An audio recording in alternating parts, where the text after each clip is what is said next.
Alors, validation. Donc, très bien. Il est maintenant temps donc de valider donc tout ce que nous avons fait. Donc, si je reprends donc le même URL que précédemment, donc en fait, et que je l'ouvre dans mon navigateur, par exemple, je viens de le faire avec Edge, par exemple, comme vous pouvez le voir ici, c'est avec le navigateur donc Edge.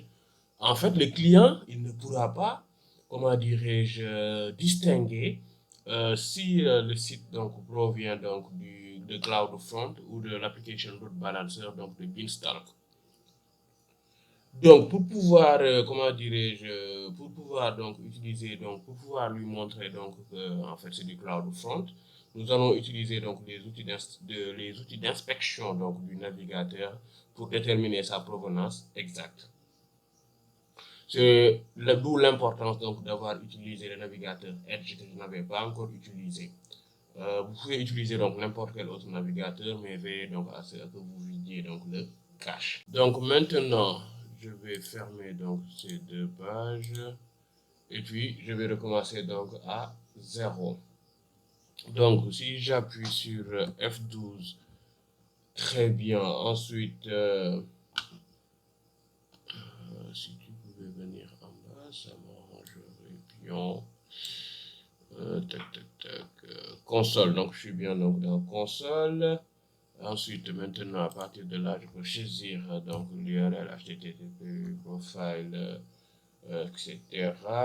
Ensuite, donc j'ai fait entrer. Très bien.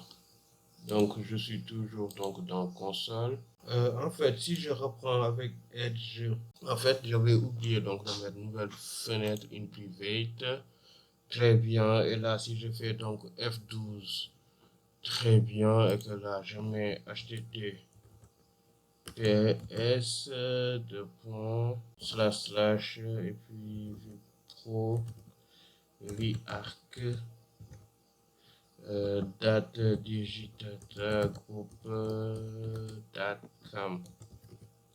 Ok, là si je fais entrer, ok, voilà, c'est ça que j'avais besoin en fait. Alors, je n'arrive pas à vous montrer donc ce que je voulais vous montrer parce que normalement en faisant donc F12, euh,